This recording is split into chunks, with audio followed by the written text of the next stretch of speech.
just me and my guitar.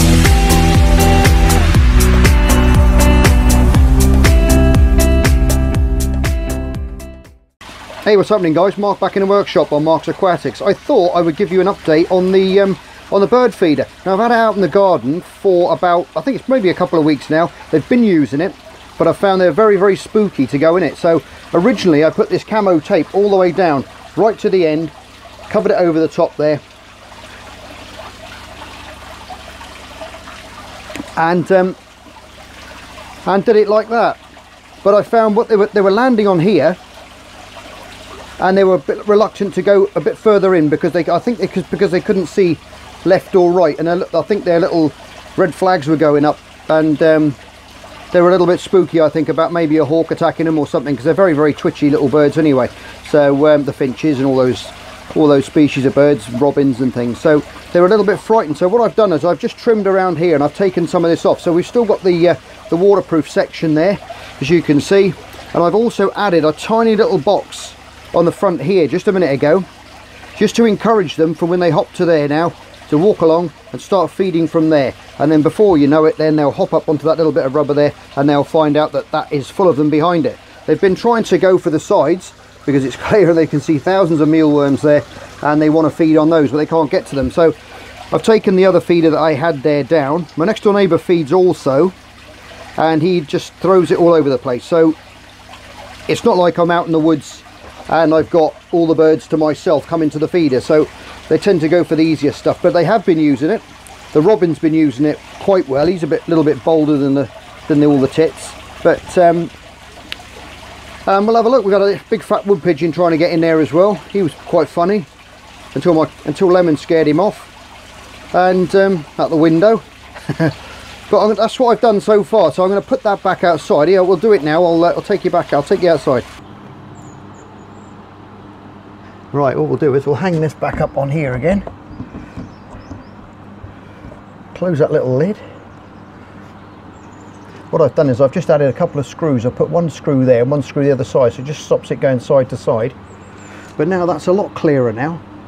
I'm going to call this the CCTV bird feeder. And I was actually thinking about putting a little camera up inside here, so it comes down, and when the birds come into land, it's like a little bird box where, you know, the nesting boxes. But I was going to do it because it looks like a camera facing down. I was going to put a camera in there for that effect as well. I've added that piece as well along there because the rain was coming off and we had a bit of a shower coming onto their heads. So I've put that piece off there now, so any water that comes down is going to go off the sides, either side, so that's going to stop that problem, hopefully. Anyway, it's freezing out here. I'm going back inside. Just about to bend a piece of acrylic for this bird box that I'm making for a roof. Now, if you want to bend acrylic, it's very, very simple. If you get a tray like that, just cover it in some tin foil. Okay, preheat your oven to around, I don't know, 230 degrees, something like that. Don't ask me for the conversion, but that's what you do. So I've got a nice piece of plexiglass there, which we're going to make for the roof, and there's our mould that we're going to use there. We're just going to drape it over there when it's hot. You're going to need some gloves for this, and obviously this tray, like I just said, with that, because it'll get sticky, but it won't stick to that tin foil very much. It will do slightly, but not too much. So that's how you bend acrylic, and I'll have to get it out the oven in a minute. I'm just preheating it and I'll show you how it bends, okay? Right guys, we're up to speed, we're up to temperature now. Get this guy out the oven. You can kind of touch it, but look how flimsy that's gone now, look. It is hot. I've got a bit of an asbestos hand thing going on here. But that's how floppy it is, look. And you pull it out of there, lay it over your mould where you want it to go, square it up, and then you've got to press it into place. And this is only a thin piece, so it's gonna cool down quite quickly. And I basically want to mould it around and make like a little roof.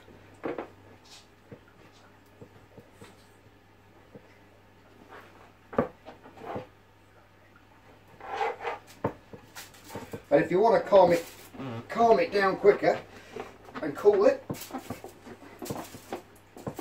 you can always just run it straight under the cold tap. It'll take its shape already, you see. That's the shape it's gone. That's the shape I'm after for the roof. Oh, there you go. Okay, it's cooled down quite quick. So what I'm going to do now is run it under the tap and cool it down.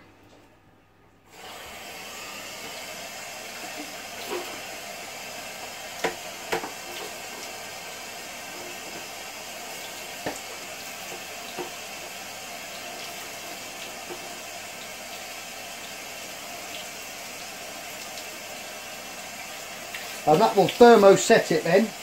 It's called, basically it's called thermoplastics, thermoforming it's called.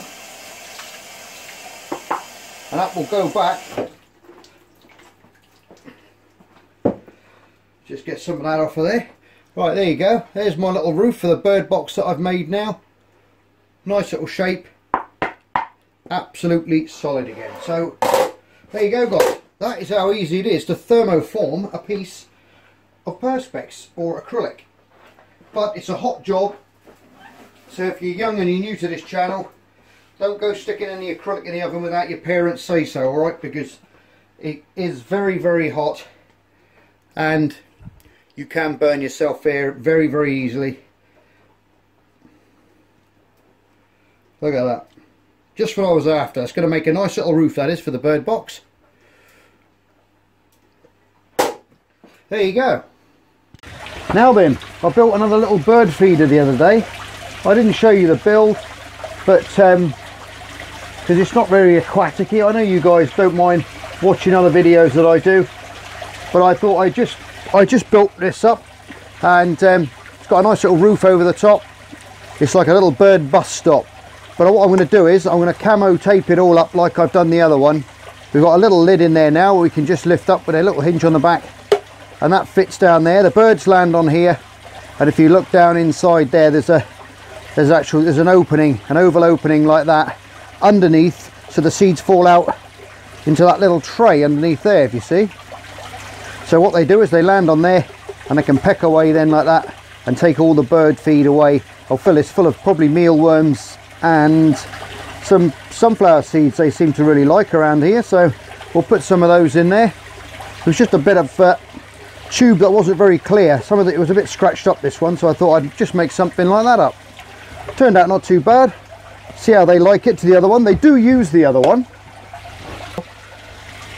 but I think what it is, obviously because it's reflective, they're a little bit unsure about it, so they were a little bit spooky. But I think with the camo tape, and we'll just put some strips around it, and I'll cover the roof in it, and it'll hide it all up a bit better. But that should keep the food lovely and dry in there as well now, with that roof over the top. More or less probably going to put sunflower seeds in here because they're a little bit more weather resistant than the mealworms that tend to reabsorb the moisture and go off a lot quicker. But the other feeder keeps them lovely and dry, and the robins especially like it. They're in and out of it all the time, so we'll see how it goes. Anyway, let's get this thing wrapped up in some camo tape.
there you go.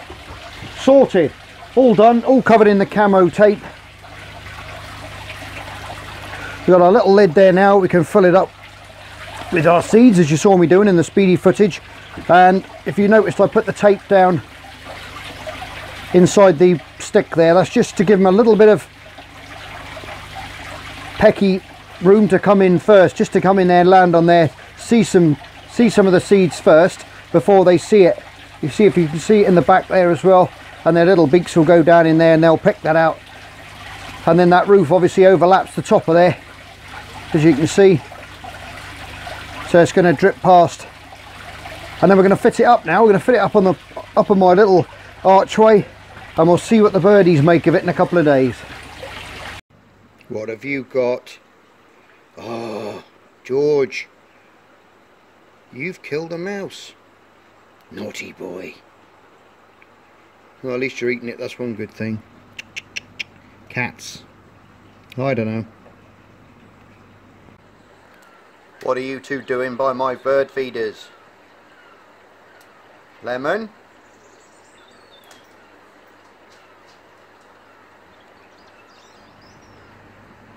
Oh, those blinking cats, I don't know. Little Lemon now, he's on his way out. He's had a couple of days out. We've let him out a couple of afternoons now, and it's been nice.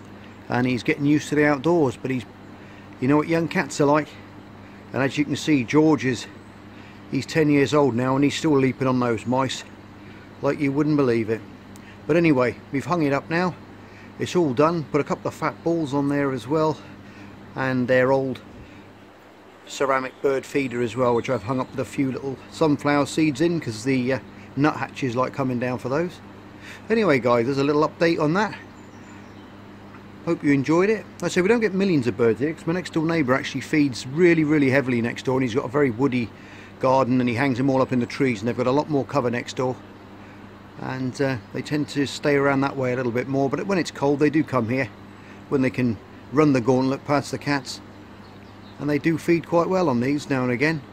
Anyway guys, like I said before, thanks for tuning in. You're all stars, love you loads, and I'll see you on the next edition of Mark's Aquatics. Bye for now.